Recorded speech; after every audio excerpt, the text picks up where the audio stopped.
bienvenidas a la amable audiencia a este programa informativo, donde en perspectiva estaremos hablando de la situación de los derechos de los niños y las niñas en Colombia y en el contexto internacional.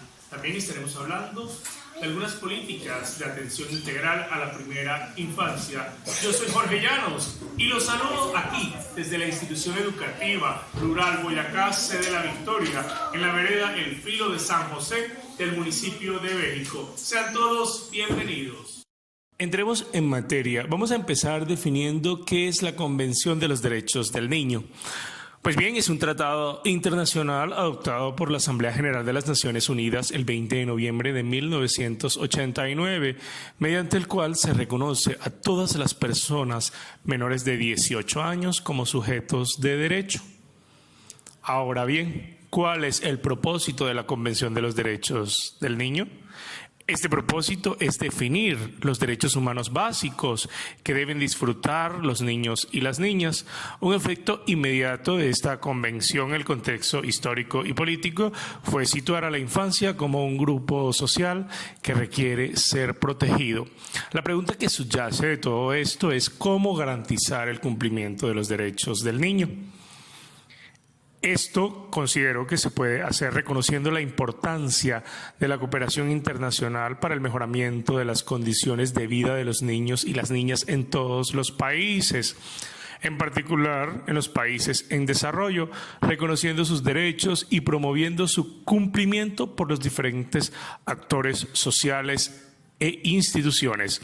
Asimismo, se debe asegurar su aplicación a cada niño, óigase bien, a cada niño o niña, sin distinción alguna, independientemente de la raza, el color, el sexo, el idioma, la religión, la opinión política o de otra índole, el origen nacional, étnico y social, su posición económica, los impedimentos físicos, el nacimiento o cualquier otra condición del niño, de sus padres o de sus representantes legales. Esto no es excusa para el desconocimiento de los derechos, pues a todos les compete su reconocimiento. En este orden de ideas es decisivo el diseño y ejecución de políticas públicas articuladas con sanciones legislativas, considero que para mitigar la vulneración de los derechos. Otra pregunta que gira en torno a este tema es ¿cuáles son los principios generales para la realización de los derechos del niño? Los 4 principios fundamentales de la convivencia son la no discriminación, el interés superior del niño, el derecho a la vida, la supervivencia y desarrollo y la participación infantil. La Convención Internacional de los Derechos de los Niños se fundamenta en los principios que guían todos los tratados sobre los derechos humanos. Los derechos son universales porque conciernen a todos los niños y las niñas. Son indivisibles dado que no existe una jerarquía entre estos. Tampoco una preferencia por el cumplimiento de uno sí y el otro no. Finalmente, de estos 2 primeros conceptos surge el tercero. Los derechos son independientes. El goce de uno depende estrechamente del cumplimiento del otro. El principio por excelencia de la Convención es el interés superior del niño en todos los asuntos que le conciernen y su desarrollo integral. Sigamos hablando de políticas internacionales en torno a la temática y preguntémonos cuáles son los objetivos del desarrollo del milenio. Pues bien, esos objetivos son 8. El objetivo número 1 es erradicar la pobreza extrema y el hambre. El objetivo 2, lograr la enseñanza primaria universal. El objetivo 3, promover la igualdad entre los sexos y el empoderamiento de la mujer. Un objetivo 4 es reducir la mortalidad de los niños. Como objetivo 5 tenemos mejorar la salud materna. Como objetivo 6 tenemos combatir el VIH-Sida, la malaria y otras enfermedades. Dentro del objetivo 7 está garantizar la sostenibilidad del medio ambiente, un tema muy necesario. Y finalmente tenemos el objetivo 8, que es fomentar una alianza mundial para el desarrollo. Hemos hablado bastante en este programa de la primera infancia, ¿sí? Pero ¿qué son y cuáles son los beneficios de la atención y educación de la primera infancia para el desarrollo. La atención y educación de la primera infancia constituye un objetivo de desarrollo holístico de las necesidades sociales, emocionales, cognitivas y físicas del niño, con miras a crear los cimientos amplios y sólidos de su bienestar y de su aprendizaje a lo largo de toda la vida. La atención y educación en la primera infancia tiene el potencial de formar a los individuos como ciudadanos abiertos, capaces y responsables del futuro.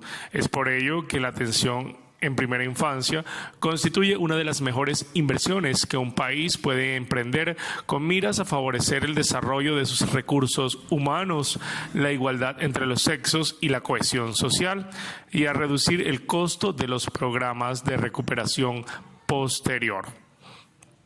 Otra pregunta que subyace de la temática es por qué es importante que se implementen políticas y programas internacionales sobre la educación inicial y primera infancia.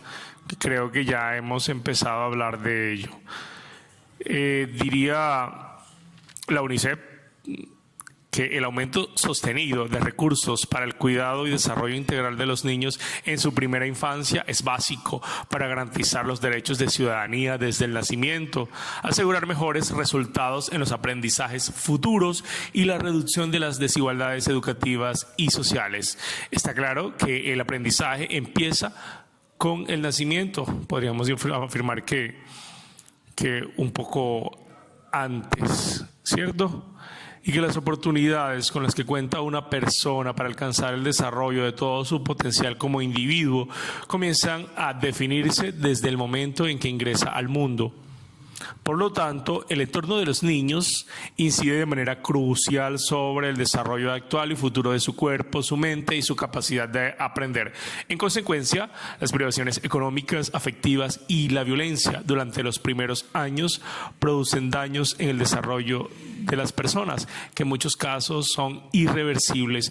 Esto fue tomado de la UNESCO, una declaración que rindieron en el 2004.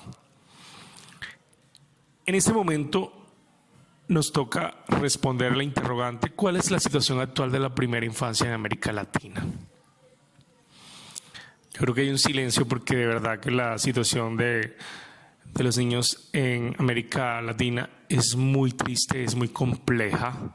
Sin embargo, los países han generado modos de protección de la niñez muy diferentes y hay que registrar que atraviesan periodos de avances y retrocesos. Es evidente que falta priorizar a los niños más pequeños en América Latina y destinar recursos para desarrollar acciones concretas que atiendan el cumplimiento de sus derechos frente a la neurálgica vulneración de los mismos debido a escenas escabrosas de abuso, violencia contra los niños o el simple desconocimiento y abandono en el que muchos infantes viven por culpa de sus padres. Finalmente, hablemos de alguna noticia internacional o de la situación. Sigamos hablando de la situación por la cual consideramos que se están vulnerando los derechos de los niños. Vea, triste tener que decir esto. El Instituto de Medicina Legal colombiano reporta 79.334 niñas y adolescentes que presuntamente fueron víctimas de un delito sexual entre el 2013 y el 2017. Yo creo que las cifras a 2020 no son muy diferentes, lamentablemente. ¿Sí? Vemos entonces cómo la agresión, el maltrato, la violencia sexual, los feminicidios, cientos de historias de vidas breves y atravesadas por el dolor, sin acciones concretas y compromisos sociales. En Colombia, los niños, niñas y adolescentes son sujetos de derechos y gozan de un interés superior para el Estado. La Ley de la Infancia y Adolescencia exhorta a la corresponsabilidad entre las instituciones y la sociedad para el cuidado de su salud y libre desarrollo. Hablamos de protección integral, pero al parecer esto solo se cumple en el papel, pues son preocupantes las escabrosas cifras de abusos, violencia contra menores y la triste y cada vez más preocupante vulneración de sus derechos. Son más preocupantes las cifras sobre vulneración de los derechos de los niños y las niñas en Colombia. Son escabrosas las noticias sobre maltrato infantil y violencia física y sexual contra los infantes. Violencia que genera tristemente la desaparición forzosa de los pequeños y sus muertes trágicas. Son hechos que sin duda son radiografía de la degradación de la especie humana. Lo peor aún es que estos hechos ocurren y no hay acciones concretas ni compromisos sociales serios que mitiguen dicha problemática. Hemos escuchado que ser niño o niña en Colombia da miedo, porque nosotros los adultos y los entes gubernamentales, que somos los garantes de sus derechos, los estamos dejando abandonados, desprotegidos y expuestos a la vulneración de sus derechos. Los derechos de los niños y las niñas no son un juego. Amable audiencia, esto ha sido todo por hoy. Recuerden que estamos en perspectiva. Hasta una próxima oportunidad. Que canten los niños, que alcen la voz, que hagan al mundo escuchar, que unan sus voces y lleguen al sol. En ellos está la verdad. Que canten los niños que viven en paz y aquellos que sufren dolor. Que canten por esos que no cantarán porque han apagado su voz. Yo canto para que me dejen vivir. Yo canto para que sonría mamá. Yo canto porque sea el cielo azul. Y yo para que no me ensucien el mar. Yo canto para los que no tienen paz. Yo canto para que respeten la flor. Yo canto porque el mundo sea feliz. Yo canto para no escuchar